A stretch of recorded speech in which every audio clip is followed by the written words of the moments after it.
Shalom, this is Pastor Roy Blight, and today on Season of the Shofar, we're talking about the book of Daniel, Daniel chapter 10. This is going to be a two-part series about Daniel chapter 10 because it also takes us into chapters 11 and 12, which is part of the same prophecy. And when we look at the prophecies of Daniel, you have to understand that as you look at them concurrently, you realize that the Lord is building up on from one prophecy to another, to another, to another. And we want to get the context of all of this. So let's get into Daniel chapter 10. And remember that this is a two-part series for Daniel chapter 10. And we will be looking at this as hopefully Daniel looked at it himself.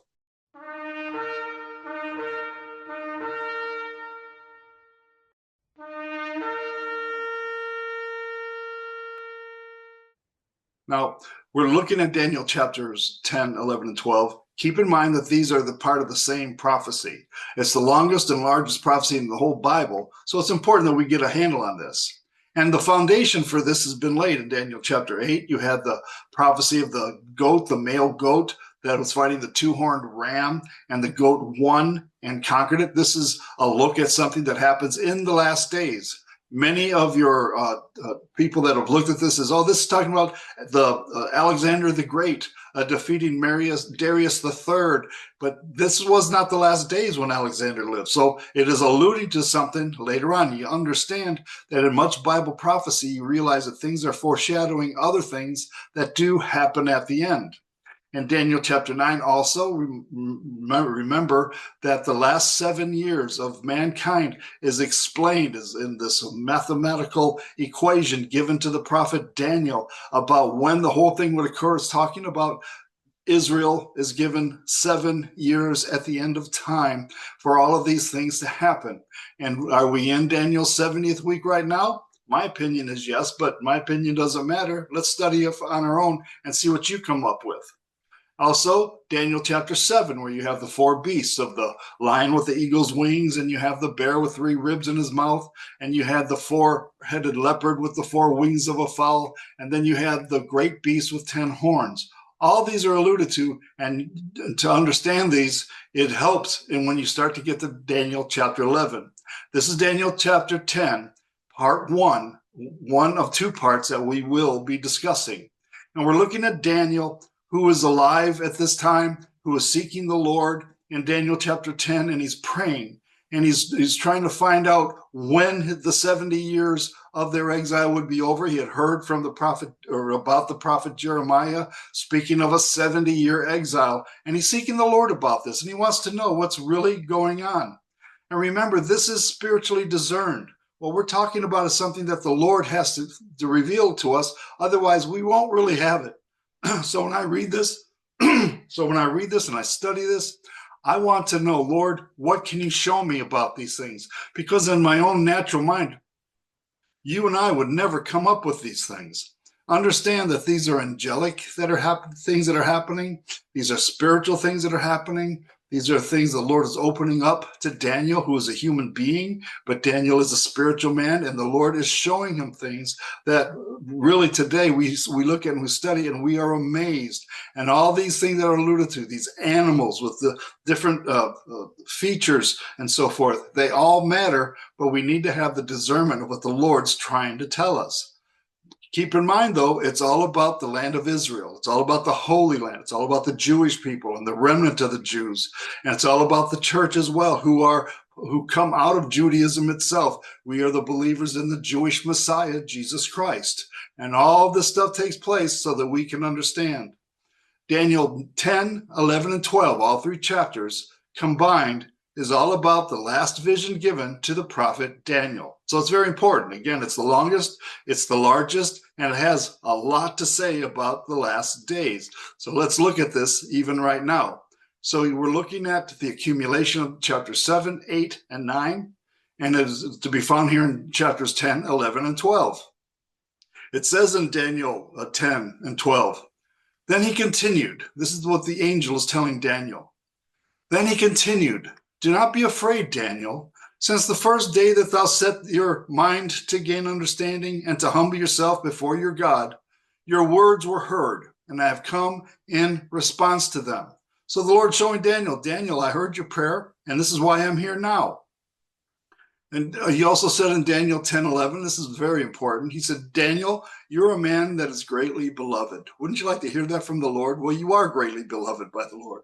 But the angel of the Lord told Daniel specifically, you, Daniel, you're a man greatly beloved. And you can look at Daniel's characteristic. You can look at how he handled his life, and you can see why he is so beloved. He's a man of prayer. He's a man of faith. He's a man who is concerned about the reputation of God. So many things. He was a man greatly beloved by the Lord.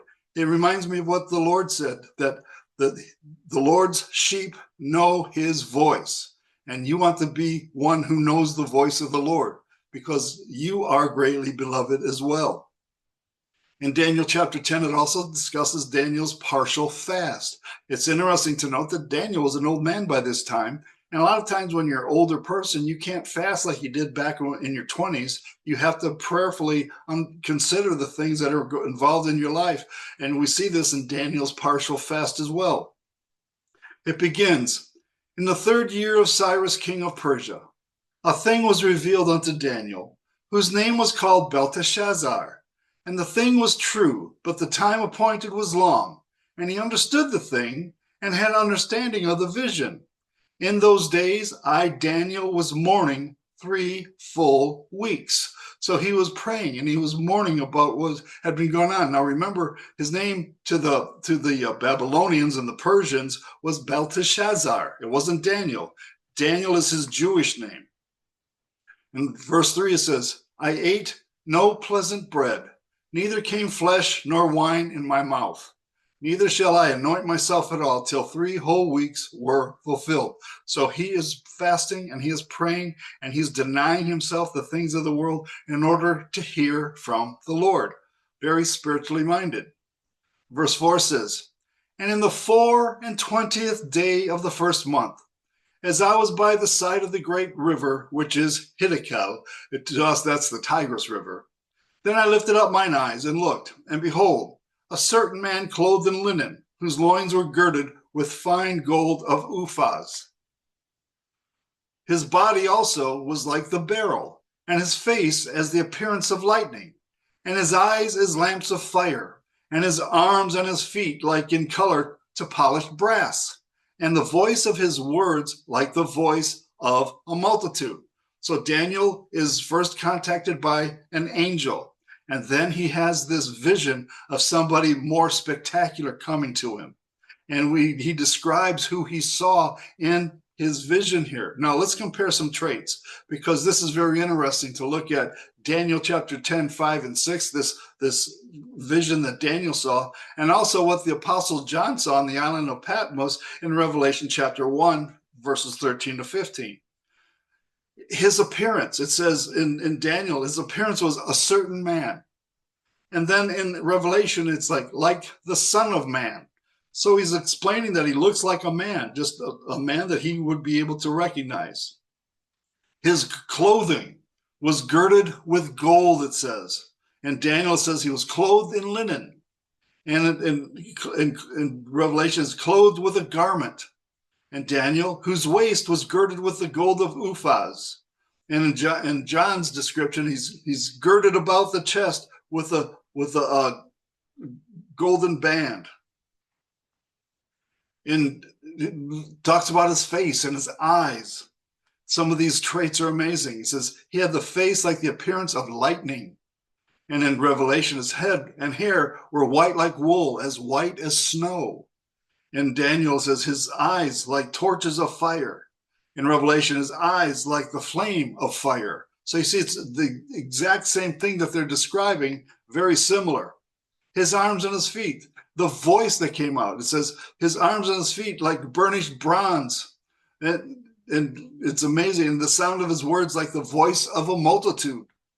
His feet were like fine brass, as it were refined in a furnace. And his voice is the sound of many waters. So you see these two amazing descriptions of what can only be the Messiah, Jesus Christ, coming to talk to Daniel in his dream here in Daniel chapter 10, in his prayer actually. And it coincides perfectly with what the apostle John saw in John chapter 1 of the Revelation. So let's get back to Daniel 10. It says, "And I, Daniel, alone saw the vision. For the men that were with me saw not the vision, but a great quaking fell upon them, so that they fled to hide themselves." So Daniel obviously was amidst many people there, or some other gentlemen that were there, and only Daniel saw the vision. "Therefore I was left alone." So he's gone from like the physical into the spiritual realm. "Therefore I was left alone and saw this great vision, and there remained no strength in me. For my comeliness was turned in me into corruption, and I retained no strength." So this vision that he's having, seeing the Lord, is sapping him of any strength and any power he has in his own body, because he's in a place where he's not used to being. "Yet I heard the voice of his words. And when I heard the voice of his words, then was I in a deep sleep on my face, and my face toward the ground." So this vision struck him in a way where he bowed down before the Lord, and he was bowing down on his face toward the ground. "And behold, a hand touched me, which set me upon my knees and upon the palms of my hands." So we see that Daniel is being touched by this visage, and he's being touched in such a way that it's spiritual, and yet it's physical, and it has taken him into a new realm, and he is looking at this whole thing from something he was not used to. And you see, we understand that the prophecies in the scriptures are very like this. What exactly and how exactly did Daniel see his prophecies, see his visions? They were in the spirit. Same with John, what he saw. Remember, John was transported to heaven, and he's describing what he's seeing in heaven, and they all seem to perfectly coincide with the things that are going on in the earth, around the earth, and through the earth.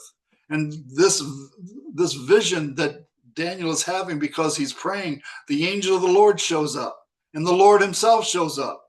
And we see that this is a vision that he's having, and it's a vision about the last days, and it's a vision attempting to show him what it's going to be like in the last days. And it's very spiritual. It's very hard to understand with any kind of physical mental power. It's spiritually discerned, and this is what we're looking at. But the overall theme of everything that the Lord is showing Daniel is what life was going to be like for his people, the Jewish people, in the last days. And by extension, also, everyone on planet Earth is affected by this. And what he's going to be shown is the advent and the ascension of the spirit of Antichrist, which has been here, but it's going to attempt to take power in the last days. And that's what these last 7 years are all about. And Daniel is being shown all this. Of course, I'm sure in his mind, he doesn't know exactly what's going on, but he is faithful to record everything that he is shown. And we must keep this in mind. We're looking at, for example, the horsemen, the four horsemen. We had the white horse, which is the opening of the seven seals. Then we have the red horse, which is war that takes over the globe. Then we have the black horse, which is where the economy is affected, and famine and all kind of pestilence and things break out on planet Earth. All these are prophesied for the last 7 years, and this is the scope of what Daniel is seeing. And then the great beast, which is spoken of, which we'll talk about a great deal in these prophecies in Daniel 10, 11, and 12, because this is the emergence of the beast, the Antichrist, the global dominating spirit that tries to take over planet Earth before the coming of the Messiah. And we'll get into all of these, because these are things that we need to have an understanding of if we're interested in studying Bible prophecy. So I'm going to end that here today. And this sets us up for studying this for next week. And we want to understand Daniel's chapters 10, 11, and 12 in such a way that we are able to get a picture of what the Lord wants us to see concerning the last days ourselves. So God bless you. We'll pick this up again next week. Have a great day. Bye-bye.